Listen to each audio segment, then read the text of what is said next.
Bienvenidos y bienvenidas un lunes más a esta edición virtual de los lunes al Círculo, dentro de nuestro sello El Círculo en Casa. Parece que ya vamos viendo la luz al final del túnel, de este túnel del confinamiento, y de hecho me alegra anunciar a todos nuestros espectadores que el Círculo de Bellas Artes abrirá muy pronto de nuevo sus puertas, la azotea ya en fase 1 y a partir de la fase 2 varias de nuestras instalaciones con la pecera, nuestras exposiciones, los espacios dedicados para socios y algunas actividades culturales. Además, el cine y otros espacios abrirán a partir de sucesivas fases. Por lo tanto, estamos muy contentos, a pesar del éxito, hay que decirlo, de esta experiencia virtual que cada lunes hemos compartido con todos vosotros. El tema que queremos tratar hoy es un tema crucial y a la vez peliagudo, es el tema de la educación y los retos a los que se va a someter en esa fase de nueva normalidad, como ha sido llamada, con tonos un tanto inquietantes por nuestras autoridades, tonos que recuerdan quizás a Foucault y que darían para varias tesis doctorales. Para hablar de los retos de la educación en este nuevo marco, contamos con 3 docentes, con 3 expertos, uno por cada nivel de la educación en nuestro país: primaria, secundaria y universidad. En primer lugar nos acompaña hoy Isabel Vizcaíno, que ha sido maestra, es maestra y lo ha sido durante 25 años en diferentes escuelas de la Comunidad de Madrid y de Navarra. Ha recibido numerosos premios de innovación docente, un campo en el que ha escrito además varios libros, como por ejemplo Guía para programar en educación infantil y Hablemos de educación infantil. Su papel hoy aquí es muy importante para nosotros por su papel en cierta forma híbrido, porque es buena conocedora y docente tanto de la educación infantil como de la educación primaria. También nos acompaña Cristina Luz García, que es profesora de Historia en el Instituto Las Veredillas de Torrejón de Ardoz. Cristina además es miembro de la Junta Directiva de los profesores de Geografía e Historia de Enseñanza Secundaria de la Comunidad de Madrid. Y por último está con nosotros Arturo Misael López Zapico, que es profesor del Departamento de Historia Contemporánea de la Universidad Autónoma de Madrid y además también vicedecano de estudios de grado de la Facultad de Filosofía y Letras. Muchísimas gracias a los 3 por estar con nosotros esta tarde.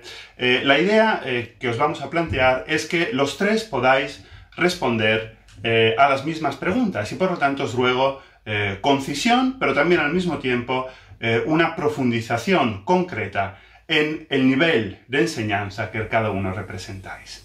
Muchas gracias de nuevo a los 3.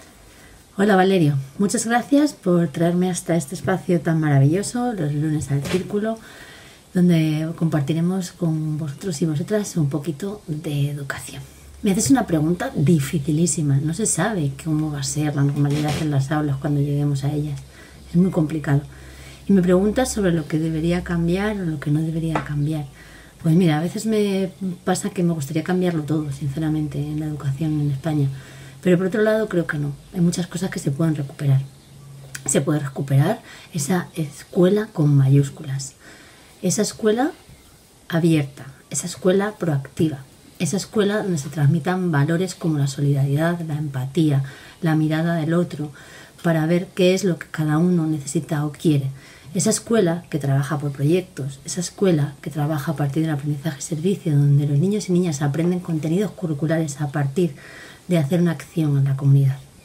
Y te hablo de una escuela pequeña, unitaria, y una escuela que tenemos en España bastante olvidada, quizás, porque nos creemos los que estamos en la ciudad que tenemos lo mejor y quizás estemos mirándolo un poquito diferente. Vamos a cambiar, vamos a mirar hacia atrás y vamos a mirar lejos, a nuestra España vaciada y a nuestra escuela, esa escuela pequeña, unitaria y maravillosa. Muchas gracias Valerio por esta invitación en estos momentos tan difíciles, pero en los que se hace tan necesario hablar de educación. Muchísimas gracias Valerio, muy amable por la presentación y por supuesto por la invitación. Es un placer siempre colaborar con el Círculo, es un verdadero lujo en esta iniciativa Los lunes al Círculo, estar acompañado de docentes pues como Isabel o como Cristina, o también de ti, porque A lo mejor no todo el mundo sabe que combinas la faceta docente, me imagino que sí, con la de la dirección del círculo. Bien, es un gusto hablar de educación en estos tiempos convulsos, complicados, y hablar de esa nueva normalidad que ya se ha adoptado como término que nos va a acompañar, me imagino, en las próximas semanas, igual que otros términos como desescalada, etc. Lo bueno de esta normalidad, y me alegro mucho de escucharlo, es que también el círculo, que ha mantenido una agenda trepidante durante estas semanas que todos hemos seguido, también pueda recuperar de alguna manera la vida más normal, la vida cultural más normal, y tener una posibilidad de un contacto presencial. Justamente es de lo que vamos, yo creo, que hablar mucho esta tarde todos los que estamos en esta conversación, de la presencialidad frente a la virtualidad. Así que, como digo, un placer estar aquí y aprender junto a vosotros. Muchas gracias. Muchas gracias una vez más a los tres. Gracias también, Arturo, por esos comentarios positivos sobre el círculo en estos meses. Y me gustaría empezar la primera pregunta con una valoración sobre las diferencias entre la enseñanza en su modelo virtual y en su modelo presencial. Estaremos de acuerdo, me imagino todos, en que las diferentes etapas de la educación no solo proveen contenidos a los estudiantes, a los alumnos, sino también toda una serie de competencias, tanto de carácter específico de cada materia como de carácter transversal.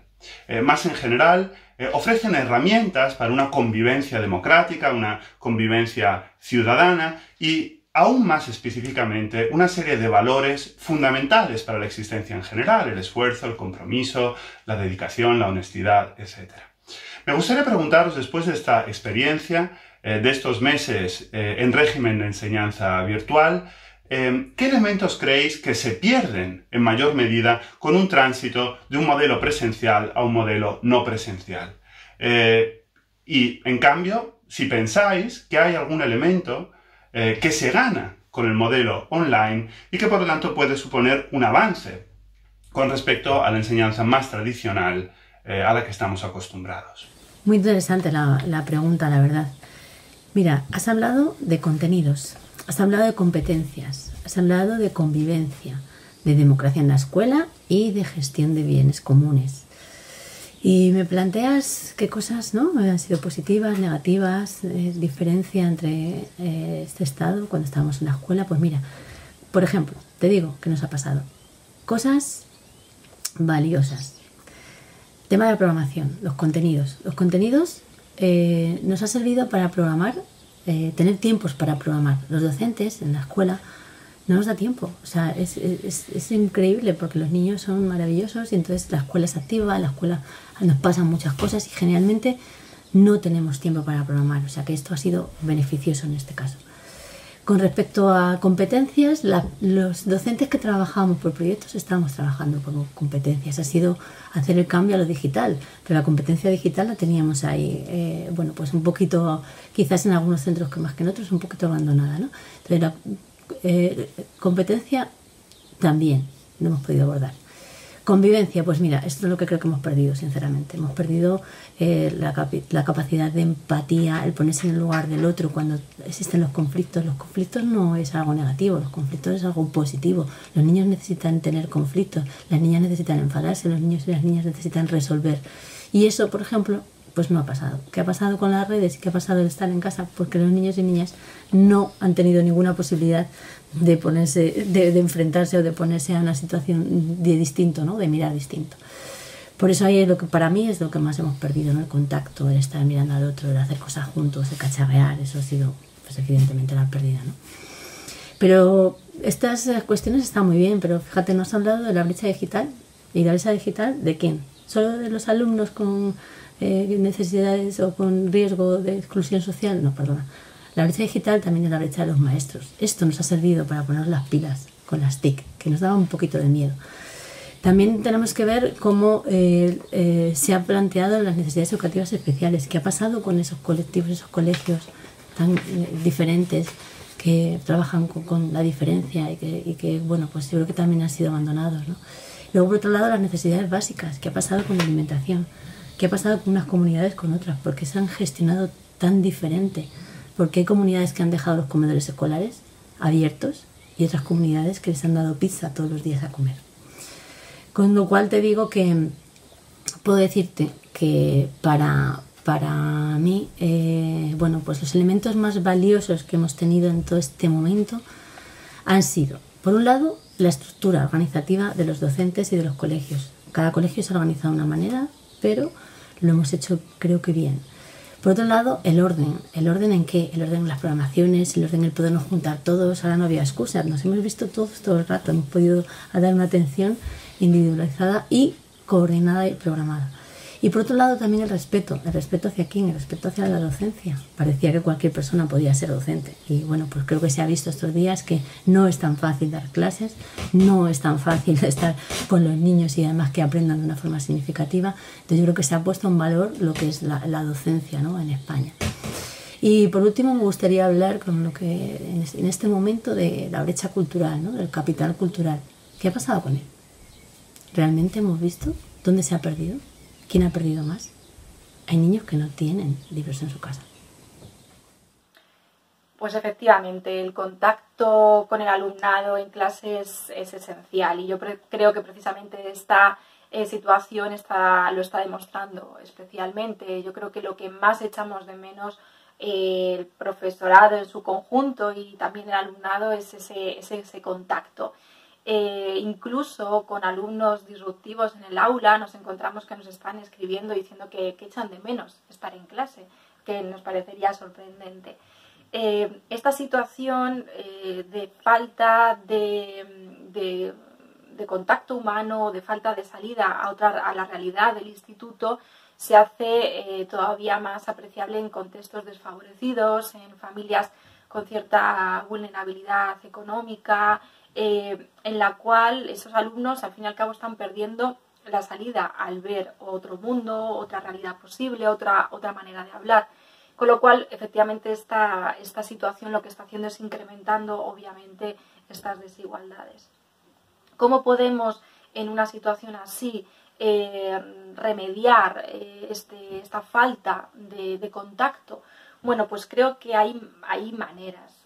Por ejemplo, podemos hacer que esa comunicación virtual sea más humana, ¿no? Muchas veces, como tenemos tanto que corregir, ¿no?, porque mucha de esta docencia virtual está vinculada con tareas que van para un lado o para el otro, que ellos mandan, que nosotros tenemos que corregir, que tenemos que devolver corregidas, como son tantos, porque tenemos muchos alumnos, la mayor parte de nosotros, a veces se nos olvida que detrás de cada uno de esos trabajos hay una persona que se ha dedicado una tarde a hacerlo y contestamos rápidamente, ¿no?, con un ok, recibido, gracias, y se nos olvida eso, ¿no? Entonces, humanizar esas comunicaciones con pues mucho ánimo, está muy bien, te falta esto, pero esto está bien, preguntar también qué tal te encuentras, cómo estás llevando el confinamiento, aprovechar si tenemos la posibilidad de tener clases virtuales los primeros 5 minutos. Yo pues siempre antes de empezar a dar la clase siempre pregunto cómo os encontráis, qué tal lo estáis llevando, salís a sacar el perro o no, cada uno pues no todos hablan, ¿no? Pero ese contacto humano entre el profesor y alumno yo creo que tenemos que intentar cuidarlo y yo he notado que cuando me preocupo especialmente en mantenerlo, la respuesta es mucho mejor, la respuesta también académica es mucho mejor, porque al fin y al cabo en mi caso la adolescencia es una etapa muy compleja donde la unión con los iguales es especialmente importante y eso lo están perdiendo, ¿no? Porque están metidos con su familia precisamente en una época en la que se produce esa separación entre el individuo y la familia. Y el instituto es una vía de escape que ahora mismo están perdiendo y los profesores y las profesoras lo somos también. Así que yo creo que ellos les agradecen mucho vernos la cara y agradecen también un apoyo que no sea solamente académico. Bien, en el fondo es una de las cuestiones quizás más debatidas en los últimos tiempos, en prensa, en foros especializados, entre colegas, en las conversaciones como la que tenemos aquí con Isabel y con Cristina, en las distintas etapas educativas, porque esto además nos ha afectado y nos ha condicionado a todos, en la universidad, en las escuelas, en los institutos, en cualquier lugar donde se impartan clases, donde la presencialidad fuera el día a día y donde ahora pues hemos tenido que movernos a la virtualidad. ¿Qué se pierde o qué se gana con este nuevo mundo que se nos ha abierto de una manera quizás demasiado violenta? Ya existía, pero creo que hemos tenido que adaptarnos en tiempo récord. Principalmente yo creo que lo que se pierde es esa humanidad de la que hablaba Cristina, ese trato humano, ese contacto entre profesor-alumno, entre los propios alumnos, entre los profesores. Se pierde espontaneidad, es una de las cuestiones también que quizás van marcando cada vez más la educación en los últimos tiempos. Todo está como medido, tenemos que ser capaces de condensar en pequeñas píldoras nuestro conocimiento, y eso requiere una guionización y quizás la posibilidad de improvisar, de entrar en debates que eran imprevistos cuando cruzabas la puerta del aula. Se pierde esa vitalidad. La energía que tienen las clases que podamos desarrollar en las distintas herramientas, Teams o Zoom o cualquiera de las otras herramientas de videollamadas, Adobe Connect, se pierde porque además ya empieza a haber estudios, no sé hasta qué punto totalmente fundamentados, que inciden en que el ser humano se cansa mucho delante de la pantalla y que la interacción obviamente pues también se ve de una manera diferente. Esto no quiere decir, y eso es importante también entenderlo, que no hubiera momentos de desconexión por parte de los alumnos en las clases presenciales.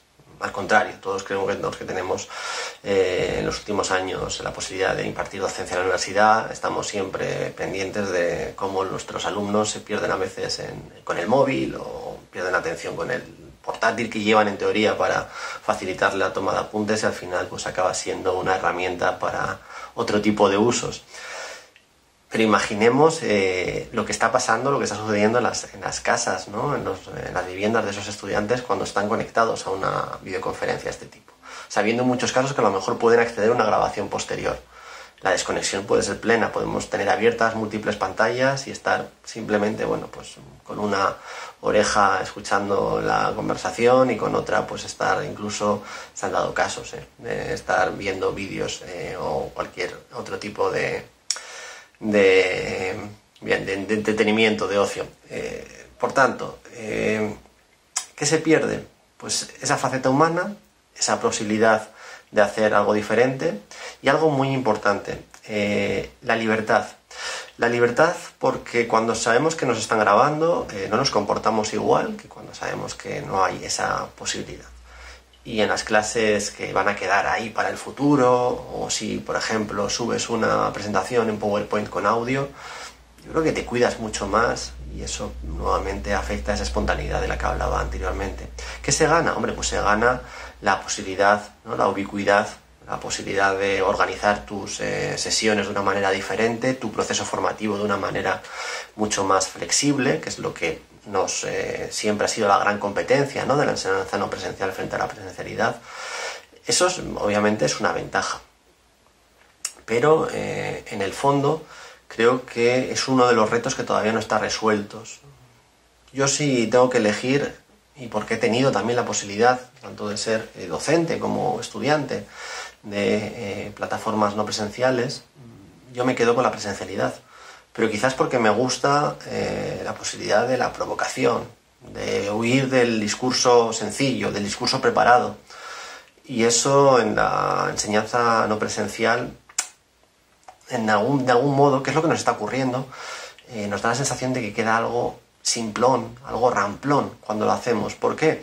Porque el ser humano nos hemos acostumbrado a productos culturales muy elaborados, muy desarrollados.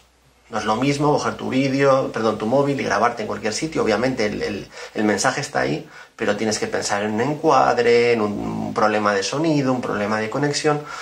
Todo eso no lo tenemos en la actualidad. Estamos intentando atender una situación de emergencia con los recursos que tenemos. Por tanto, insisto, si a mí me dan a elegir, yo apuesto, y es lo que tenemos además que hacer como Universidad Autónoma de Madrid, una universidad eminentemente presencial, yo apuesto por seguir manteniendo la calidad, la excelencia, que es un término que a veces se utiliza, yo creo que con unas connotaciones no demasiado adecuadas, pero que se entiende que lo que buscamos es generar conocimiento crítico y generar una sociedad mejor. Pasa por mantenernos como una de las universidades presenciales de referencia en la Comunidad de Madrid. Gracias, la verdad, por destacar estos elementos tan filosóficos, en el fondo, como este carácter humano de la educación, o palabras tan cruciales en los procesos educativos como la libertad. Me gustaría seguir con estas reflexiones acerca de los modelos tecnológicos de enseñanza. Me gustaría preguntaros, en este proceso de adaptación tan repentina, como se decía ahora, incluso violenta, a un nuevo marco, ¿no?, a causa del COVID, inevitablemente se han tenido que emplear toda una serie de herramientas de carácter virtual. Os quería preguntar cuáles de ellas, o cuáles de estos métodos, o cuáles de estos procesos de innovación docente creéis que están destinados a permanecer en la educación de la nueva normalidad. ¿Cuáles de estas técnicas, y si consideráis si es positivo o negativo que esto ocurra, están destinadas a quedarse irremediablemente entre nosotros? Muy bien, pues seguimos hablando un poco en la misma línea que te comentaba antes, ¿no? Me planteas qué hemos aprendido a nivel de nuevas tecnologías y qué es lo que se va a quedar permanente, ¿no? Pues mira, ha habido muchas maneras de organizarse en los distintos centros. Yo conozco bastantes amigos, tengo muchos amigos y amigas que son docentes, y conozco la realidad de muchos centros. Ha pasado diferentes cosas. Por un lado, ha habido centros que han cogido la plataforma que les ha ofrecido la comunidad autónoma donde estaban impartiendo sus clases, y directamente han continuado con lo que tenían. ¿Por qué? Porque ya había comunidades que habían dado a sus alumnos ordenadores y tablet que se han podido llevar a casa desde el minuto 1. Con lo cual, ¿qué ha pasado con esos niños y esos alumnos y esas alumnas? Han podido seguir la clase casi normalizada desde el primer momento. Luego ha habido colegios que nos hemos tenido que reinventar. Y ha habido colegios que han utilizado sus plataformas online que ya tenían. Entonces, los colegios que han utilizado sus plataformas online, como he dicho antes, no han tenido problema. Los colegios que no teníamos plataformas online, o que había dificultades incluso con las familias para tener sus mail, hemos utilizado lo que ya veníamos utilizando, como ha sido mi colegio, y ha sido el WhatsApp. Una herramienta tan sencilla y tan popular ha sido la que ha sacado a los colegios o a los niños que realmente no han tenido posibilidades de utilizar las TIC desde el primer momento. Os cuento qué ha pasado en mi colegio. En mi colegio teníamos ya los grupos de WhatsApp activados. Teníamos ya a las familias dentro de los grupos de WhatsApp. Lo único que hemos tenido que hacer es organizarnos e incluir a todos los niños y todas las niñas que no estaban dentro de esos grupos de WhatsApp. En nuestro caso, los docentes hemos querido estar en esos grupos y lo hemos conseguido. Nos hemos organizado y hemos llegado a todos y cada uno de nuestros alumnos y nuestras alumnas haciendo grupos de WhatsApp de 4 en 4 y en este momento de 8 en 8. De esa manera hemos podido organizar y planificar todas las actividades. ¿Qué se va a quedar?, me has preguntado. Pues te digo lo que se va a quedar. En mi caso se va a quedar la relación de WhatsApp. En mi caso se va a quedar los grupos de trabajo que han hecho de 3 y de 4 personas. En mi caso van a quedar que organizar trabajos de planificación vía online, que no son los deberes al uso, pero sí en pequeñas investigaciones. Y eso ha sido maravilloso, porque los niños y niñas se están organizando. Están siendo, en este caso, en mi caso, por ejemplo, están haciendo eco-youtuber y se están convirtiendo en agentes de cambio y están diseñando ahora mismo posibilidades de acción y de cambio en este mundo, que vuelve este mundo nuevo, esta normalidad que tenemos que adquirir, ¿no? Cómo nos vamos a organizar en las clases, cómo vamos a estar ahora. Pues bien, ¿qué vamos a conseguir? ¿Y qué hemos conseguido? Hemos conseguido organización, hemos conseguido la utilización de las TIC de una manera o de otra. Pues eso tiene que permanecer en las clases, tiene que permanecer cómo nos hemos organizado, y eso bonito y positivo que tiene las TIC, organizarlas. Hemos aprendido a utilizarlas, cosa que era dudoso. Al principio nos llegaban muchos mensajes y muchos bulos, después nos han llegado menos, si somos conscientes, si no mirar en vuestros grupos de WhatsApp. Todo nos ha pasado, a todos. Entonces, ¿qué permanecerán? Herramientas sencillas, herramientas populares, herramientas que nos han servido. ¿Qué no ha servido? Ampliar la tarea en los chavales, y eso pues habrá que verlo y habrá que mejorarlo si es que ha habido algún crío o alguna familia o algún niño o alguna niña que se ha agobiado, ¿no?, en algún momento. Por eso, bueno, pues como conclusión para mí sería eso, ¿no? ¿Qué herramientas nos van a quedar? Las herramientas que han sido útiles. ¿Y cuáles son? Pues no hay que decir un número, han sido en cada colectivo, en cada equipo docente, en cada centro, van a ser las herramientas que sí han sido válidas, las herramientas que no han agobiado a ninguna persona y las herramientas que nos han servido para organizarnos en equipo y trabajar juntos desde una manera diferente y en un entorno diferente como es el digital.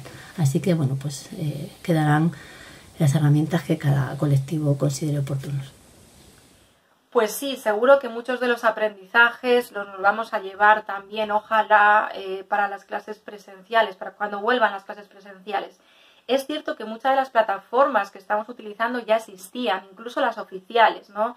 En nuestro caso, las aulas virtuales, que eran tipo pues, Moodle, ya existían en la mayor parte de los institutos, pero estaban completamente infrautilizadas. Y precisamente ha sido el momento en el que todos nos hemos puesto a funcionar en ellas, cuando el sistema, sobre todo las primeras semanas, vimos que colapsaba.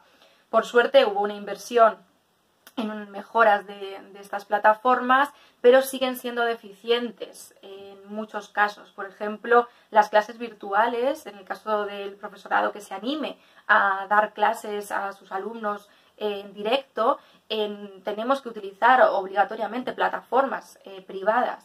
Entonces, todo eso probablemente necesite una mayor inversión y esperemos que de cara a un futuro lo tengamos. Pero yo creo que todos, incluso el profesorado que tenía más miedo al entorno virtual, se ha tenido que enfrentar a él de una manera obligatoria y forzosa. Así que seguro que muchas de las aplicaciones y muchas de las herramientas que estamos utilizando para crear nuevos materiales, para incluso pues gamificar el aula, etcétera, que a veces pues por falta de tiempo no le habíamos dedicado el tiempo, y ahora lo estamos haciendo para generar materiales más entretenidos a nuestro alumnado, pues todo eso va a ser también utilizado, o espero que sea utilizado en un futuro. Bien, la verdad es que estoy plenamente de acuerdo con lo que comentaban antes las profesoras Isabel y Cristina, y estoy totalmente además de acuerdo con una cuestión. En el fondo, ese mundo que se nos ha abierto de una manera, como decía antes, casi violenta, ya existía, ya convivíamos con él. Ya sabíamos lo que eran las plataformas como Moodle para colgar materiales. Ya había herramientas que estábamos utilizando para, no sé, por ejemplo, compartir archivos, ¿no?, con los estudiantes. Ya existía este tipo de plataformas, y eso, pues, ¿qué ha logrado esta situación de emergencia? Pues fortalecer estas herramientas, y eso yo creo que es lo que va a permanecer con más fuerza. No creo que dé tiempo en estos meses para juzgar si estamos preparados para pasar, ¿no?, a una situación de completa virtualidad. Ya decía antes en mi intervención anterior, y creo que las intervenciones anteriores de las colegas también han ido en esa dirección, que no está tan refinado y no es tan claro que sean todo ventajas la enseñanza virtual o no presencial. Cuidado con esto, porque ni siquiera es lo mismo una enseñanza plenamente virtual que una enseñanza no presencial, una enseñanza a distancia.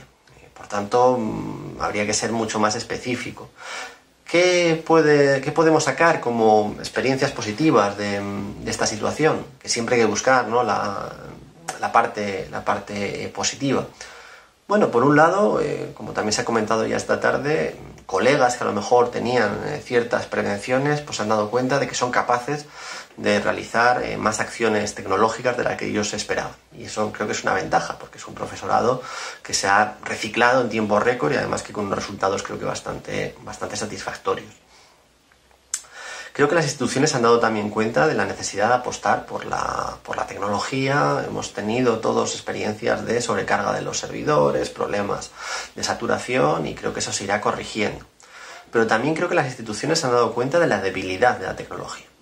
Y esto es muy importante porque conecta con lo que comentaba en la primera de mi intervención, en la primera de las preguntas. La tecnología resuelve problemas, está pensada para resolver problemas, pero también crea problemas. Nunca vamos a lograr ser más rápidos que la tecnología a la hora de, pues, por ejemplo, todo el debate sobre los exámenes.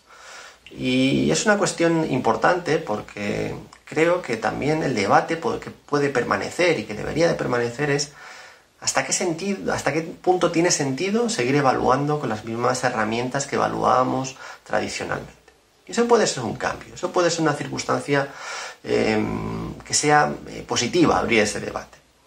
Pero claro, esto no nos puede llevar a que pasemos del formato papel al formato virtual y queramos tenerlo todo controlado. Un problema clave que estamos asistiendo actualmente al debate es sobre la identidad, ¿no?, de los estudiantes, cómo verificar la identidad.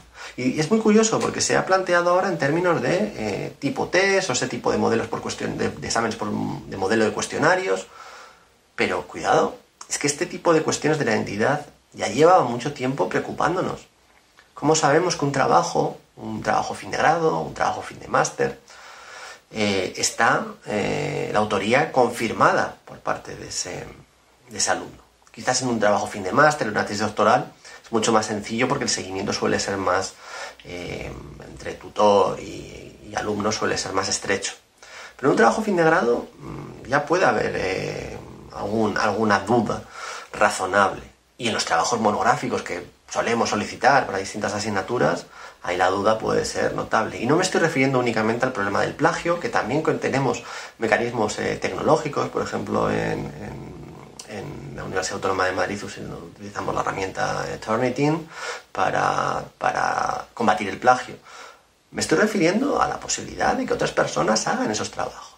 Y esto es uno de los problemas serios y uno de los retos que tiene la universidad no presencial, que es garantizar que las pruebas de evaluación están suficientemente afinadas para evitar que exista un negocio paralelo que acabe certificando títulos para personas que no han cubierto ni las competencias ni los conocimientos solicitados para lograr esa titulación. Por tanto, en síntesis, creo que es un aprendizaje. Estamos hablando de docencia, pero es un aprendizaje para todos. Habría que plantear también la pregunta a los estudiantes, porque creo que ellos se sienten a veces muy cómodos en el ambiente tecnológico, pero no se dan cuenta de lo que están perdiendo. Y las instituciones creo que han sido conscientes de la necesidad de a lo mejor invertir más o con mayor, quizás con mayor foco en algunos de los elementos tecnológicos que nos van a hacer falta en el futuro. Básicamente. Muchísimas gracias por esta claridad y concisión en las respuestas. Además, estoy convencido que en ninguna de ellas hay plagio, que estoy seguro de la identidad de sus autores en todas ellas. Me gustaría ahora transitar del aspecto tecnológico al aspecto más social de los retos de la educación en la nueva normalidad.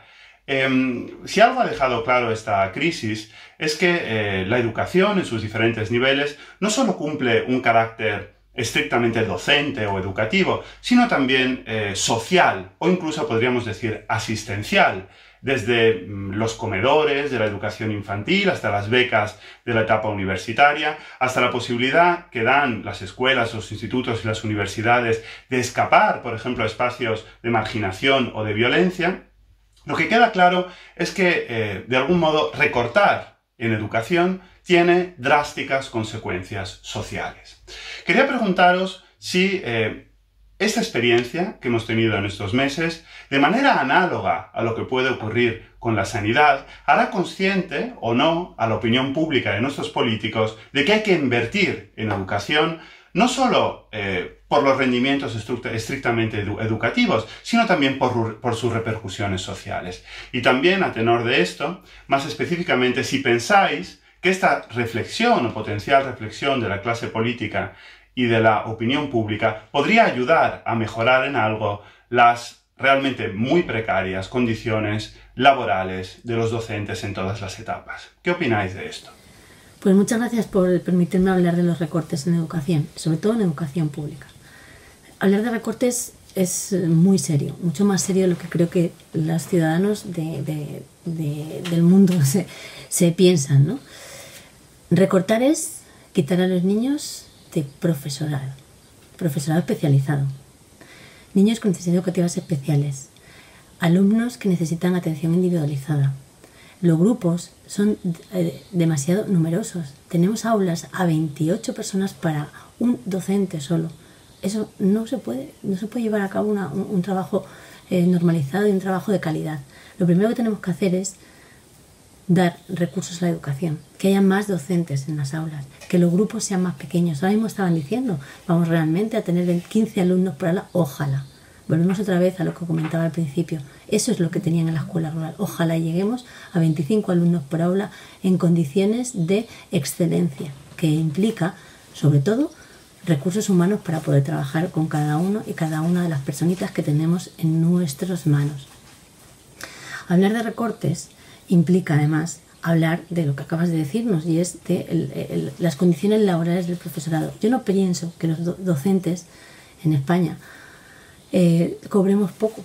A nivel laboral no creo que sea el problema ese, sino lo que he dicho antes, a nivel de poder trabajar en unas condiciones propicias, y eso implica recursos materiales, recursos humanos y recursos para lo que van a ser nuestros futuros emprendedores, y para ello necesitamos poder salir, necesitamos poder hacer proyectos, necesitamos poder tener materiales para experimentar, materiales que nos hagan imaginar cosas nuevas para poder seguir creciendo y seguir creciendo con un aprendizaje significativo.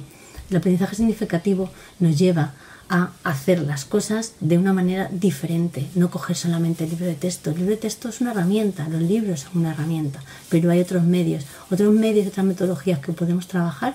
¿Con qué? Con la ayuda de las administraciones públicas, en todos los sentidos. O sea que si consiguiéramos que nuestros políticos fueran capaces de darse cuenta de que no hay que recortar en educación, no hay que recortar en sanidad, que se ha visto claro, no podemos cortar en sanidad, no podemos cortar en educación.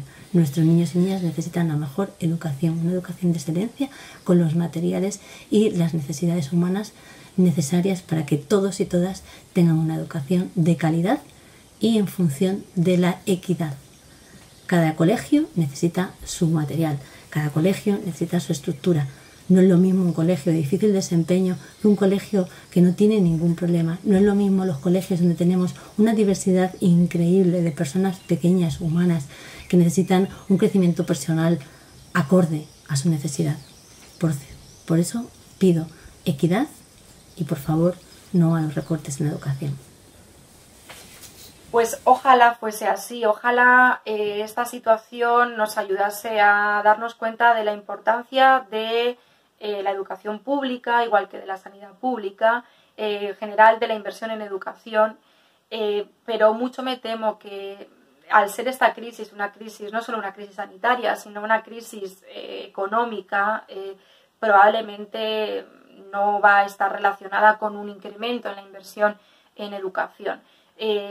Valerio, para que te hagas una idea, nuestro colectivo todavía sigue penando la crisis del 2008. No hemos recuperado, por ejemplo, el nivel de ratio alumno-profesor anterior al 2008, que fue incrementado y que además fue incrementado en unas instalaciones preparadas para unas ratios de 25 alumnos, que era la ratio de la LOCSE. Se metieron de repente 30 alumnos en clases mucho más pequeñas y así seguimos. Después de 12 años, del 2008, aparentemente hasta hace relativamente poco que ha sucedido esto, las cosas iban bien, pero eso nos estaba reflejando en cambios en la política educativa. seguían estas ratios altas, seguían estas 2 horas de más que cada profesor estábamos dando en el aula, que eso no significa 2 horas más de trabajo. Eso yo creo que es importante para la mayor parte de la población explicárselo bien. 2 horas más de clase en la mayor parte de nosotros implica casi un grupo más de alumnos. Estamos hablando 30 alumnos más, es decir, bueno, en mi caso, por ejemplo, pues pasar a lo mejor de 150 o 140, 180 alumnos, y todo lo que implica también de trabajo fuera del aula, ¿no? Y sobre todo estamos hablando de que esos 30 alumnos de más y también necesitan y demandan, como es obvio, una atención individualizada. Entonces, realmente el volver a las 18 horas, en el caso de secundaria, que ha sido una petición durante todos estos años y que no hemos conseguido, dudo mucho que ante la situación económica que creo que vamos a enfrentar a partir de ahora, vayamos a poder revertirlo. Las declaraciones de estos últimos días sobre la vuelta en septiembre a unas aulas con menos alumnos, 15 alumnos, demuestra, pero sin ningún tipo de inversión en aumentar plantilla ni inversión en aumentar las instalaciones, pues yo creo que bueno, nos están dando una pista de por dónde quieren que funcionemos. Al fin y al cabo, el por qué la educación se sigue manteniendo, creo que es porque la mayor parte de nosotros somos personas que trabajamos en esto desde un punto de vista muy vocacional, porque realmente a veces las condiciones no acompañan. Y ya digo que dudo mucho, ojalá me equivoque, pero dudo mucho que eso vaya a cambiar con la que se va a venir encima.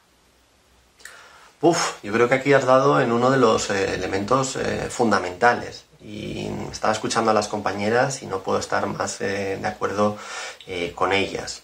Yo no creo que salgamos reforzados como colectivo, el colectivo educativo, no creo que salgamos reforzados de esta pandemia. Al contrario, hay gente que está siendo muy crítica, y creo que además notablemente injusta, con el trabajo que estamos desarrollando los docentes. La enseñanza no presencial, si se realiza bien, si se realiza con todas las garantías, debería de ocupar a más profesores, es decir, suponer un incremento de la plantilla frente a lo que piensan muchas instituciones que podría ser una vía para maximizar optimizar, mejor dicho, los recursos y recortar plantilla. Es cierto que bueno, podemos tener al mejor profesor grabado en vídeo, pero el acompañamiento que requiere eso sería lo mismo que decirle a un estudiante: ahí tienes la mejor biblioteca, cógete los mejores libros y sácate tú solo el título. Es decir, la labor, y cada vez más desde que estamos enseñando, ya no solo en contenido, sino también en competencias, la labor de acompañamiento es fundamental.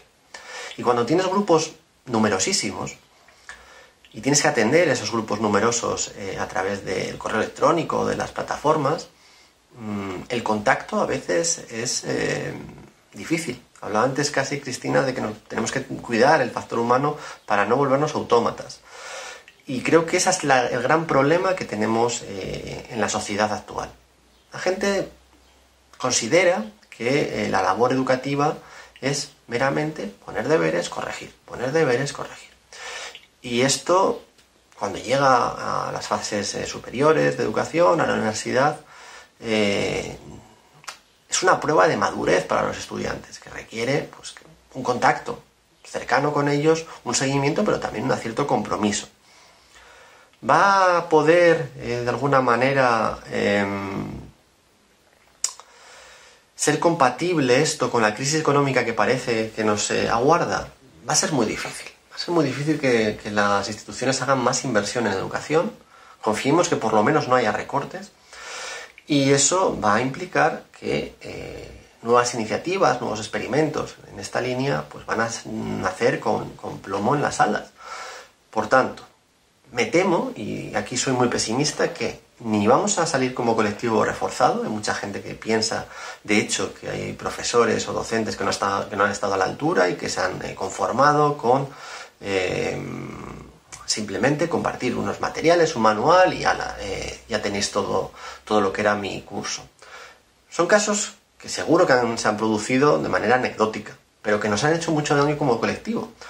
La experiencia de la mayor parte de los colegas, porque hablo mucho con ellos, obviamente en mi función, ¿no?, de vicedecano de estudios de grado, es que estamos trabajando más que nunca, el que el teletrabajo se ha convertido en teleesclavitud y que estamos sometidos a una presión añadida. Presión muy fuerte porque, lógicamente, las circunstancias no son las idóneas para hacer la transición a esta no presencialidad, pero también presión porque es la propia de la no presencialidad, que de repente te vas a acostar a la 1 de la mañana y te empiezan a llegar intervenciones en los foros que tienen una cierta urgencia de respuesta y que obviamente o te implican o que tú te pongas fuera de un horario razonable a responder a esos foros, o con el riesgo de que al día siguiente, cuando intentes retomar la actividad, el debate ya ha derivado hacia vías que tú no deseabas y sea muy difícil ya reconducirlo, porque los estudiantes, como digo, están acostumbrándose cada vez más a esa ubicuidad y a ese, hago las tareas en el momento que tengo un rato libre. Y esto es un problema porque también se desordena de alguna manera el proceso formativo. No digo que con la presencialidad todo esto no pueda ocurrir, y todos tenemos experiencias de estudiantes que intentan en la última semana, ¿no?, del curso sacarse toda la asignatura, a veces con resultados positivos, a veces normalmente con resultados más bien nefastos para ellos. Pero creo que es uno de los elementos que tenemos que reflexionar como sociedad y también nuestras instituciones, que es que no se puede sobrecargar al estrés a una plantilla docente sin tener en cuenta pues que no vamos a poder mantener entonces la actividad presencial con una normalidad absoluta.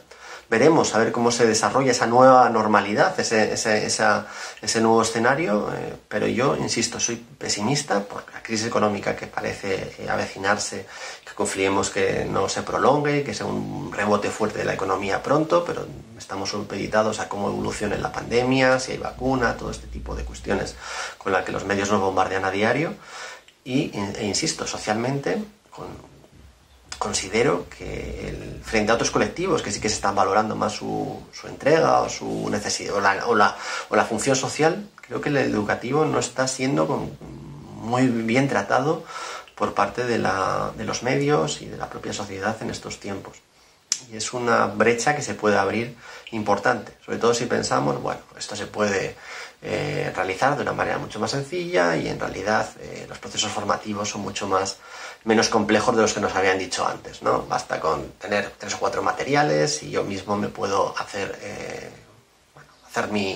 al gusto prácticamente el seguimiento de la asignatura. No debería de ser eso. Tenemos que aprovechar esa flexibilidad para mejorar, no para simplificar o para minusvalorar el trabajo de los docentes. Muchas gracias por vuestras respuestas. Prometo no seguir teleesclavizándoos más. Me ha gustado mucho este tránsito del teletrabajo a la teleesclavitud. Voy ya acabando con la última pregunta que os quería formular. Prosiguiendo en esta línea social en la que estábamos, acerca de un tema muy sensible y muy concreto como son, podríamos decir, los deberes. Está claro que la educación, lo sabemos desde hace tiempo, tiene un notable sesgo socioeconómico, es decir, en general, desgraciadamente, los alumnos que provienen de entornos socioeconómicos, socioculturales privilegiados tienen más posibilidades de éxito, y ocurre a la inversa con aquellos que provienen de contextos más desfavorecidos. Pero quizás donde mayor es ese sesgo, ese desnivel, es justamente en las actividades que se realizan en casa, todo tipo de deberes, trabajos, tareas, etcétera, etcétera. Y inevitablemente el modelo no presencial al que hemos asistido en estos últimos meses, por fuerza mayor, ha agravado este desnivel en la medida en que prácticamente todas las actividades educativas se hacían desde casa. Y esto, al menos a mí, me ha conducido, y creo que a muchos padres también, a la reflexión sobre si no existe una carga excesiva de los alumnos en lo que respecta a sus actividades extraescolares o sus actividades en casa, y si no habría que reducir de algún modo el peso de estos, llamémosles, deberes, no solo por motivos estrictamente educativos, sino también, como digo, por motivos sociales, para no agravar los desniveles socioeconómicos ya existentes. Pensemos, por ejemplo, en familias que tienen que a veces prestar algún tipo de ayuda o consejo sobre deberes en disciplinas que no controlan, en idiomas que ni siquiera conocen, ¿no? Esto yo creo que es un tema preocupante y me gustaría un poco saber vuestra opinión sobre cómo equilibrar en este aspecto específico de los deberes, pero también más en general, los dos valores fundamentales, por un lado, de la equidad social, pero por otro también del esfuerzo, dado que la palabra excelencia parece que no nos gusta mucho a varios. ¿Me estás preguntando que si tenemos que mandar deberes? Pues deberes al uso ya te digo la respuesta, no. Esos deberes que nos llevan a la página 27 del libro de lengua y que tenemos que hacer 7 u 8 ejercicios, eso no. Hemos hablado que tenemos que trabajar por proyectos, que lo ideal serían que fueran proyectos de aprendizaje y servicio, porque son proyectos competenciales que van a hacer que nuestros alumnos adquieran los conocimientos de una forma real, en contacto con su entorno. Vamos a hablar de una escuela en la que trabaje un proyecto eco-socioeducativo cuyos ejes sean la cultura y el arte. ¿Qué hubiéramos hecho estos días sin la música? ¿Qué hubiéramos hecho estos días sin los pequeños sketches que han hecho millones y millones de personas, que nos han hecho reír, que nos han hecho llorar? Eso es lo que tienen que hacer nuestros alumnos. Tienen que hacer lo que ellos quieran, lo que les interese. Convirtamos a nuestros alumnos en agentes ecosociales, como hemos dicho antes. Hagámoslos ver que pueden tener problemas en el futuro, que ahora ha venido el COVID, pero mañana será, o pasado. Ojalá no llegue nunca. No vuelva a suceder otra vez lo que ha pasado estos días, porque los mayores lo han pasado mal, hemos sufrido mucho con esto, pero los pequeños también lo han pasado mal. Los niños y las niñas tienen que estar en la escuela, socializándose, creando, siendo libres para crear, dándoles tiempo para crear, materiales para crear, y mirándoles, haciéndoles ver esa mirada hacia el cuidado del planeta, porque tenemos que cuidarnos a nosotros mismos para cuidar nuestro entorno más próximo y así poder cuidar nuestro planeta.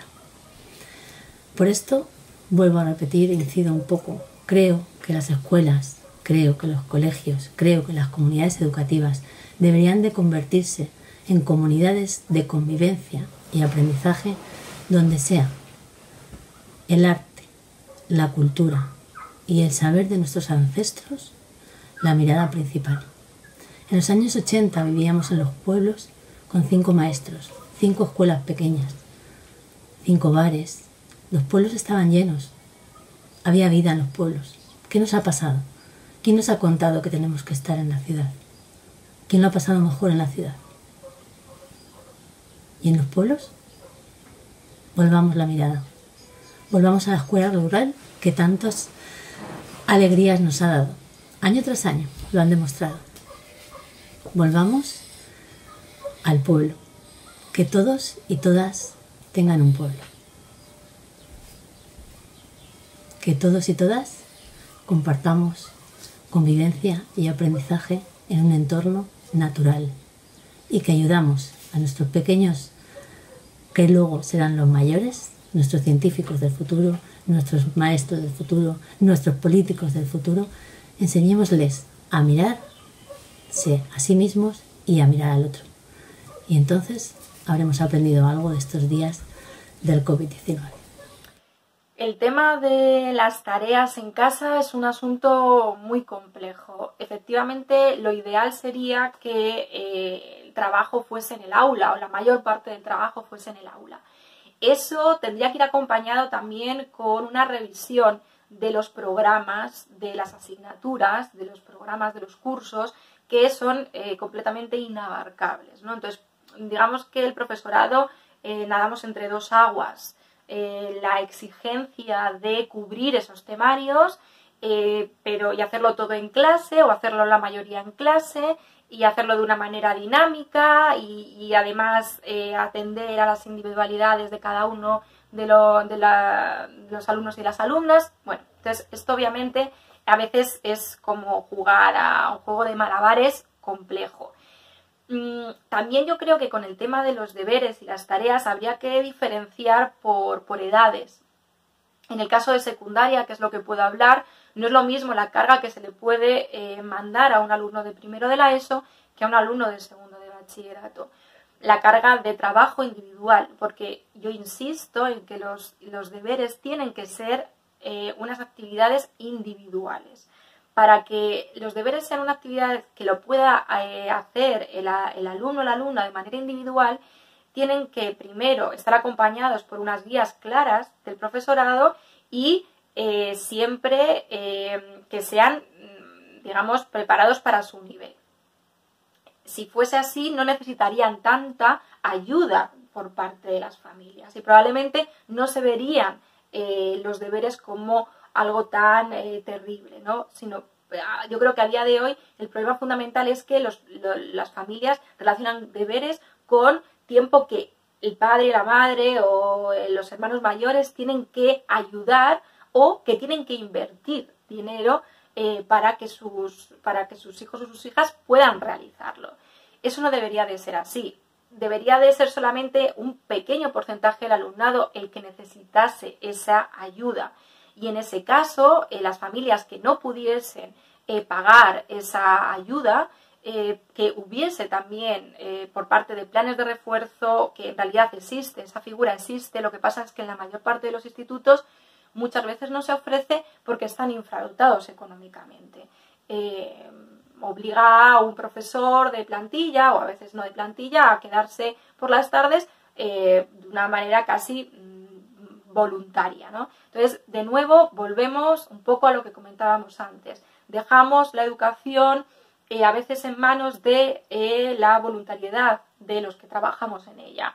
Y a pesar de que muchos de nosotros dedicamos mucho tiempo mental, mucho tiempo en pensar y en pensar nuevos materiales y mejoras para nuestro alumnado, obviamente somos humanos, ¿no?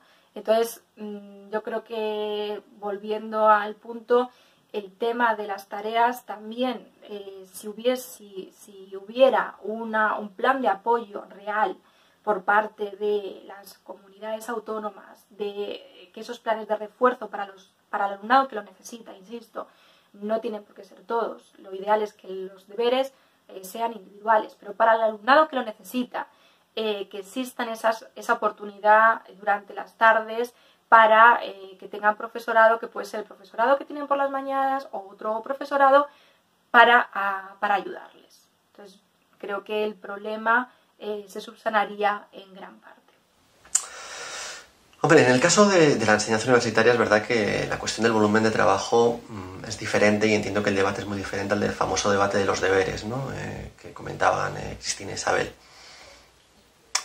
Bueno, iba a decir que no tenemos que tratar con padres, no sé, ya no me atrevo a decirlo, que no esté también condicionado, porque realmente en los últimos años se ha tratado quizás con demasiado cariño, y esto no es malo, creo que es uno de los signos de la sociedad, pero que tiene también su parte que puede ser negativa a los estudiantes, un proceso están tan guiados que a veces no logramos que sean autónomos, y eso es un problema.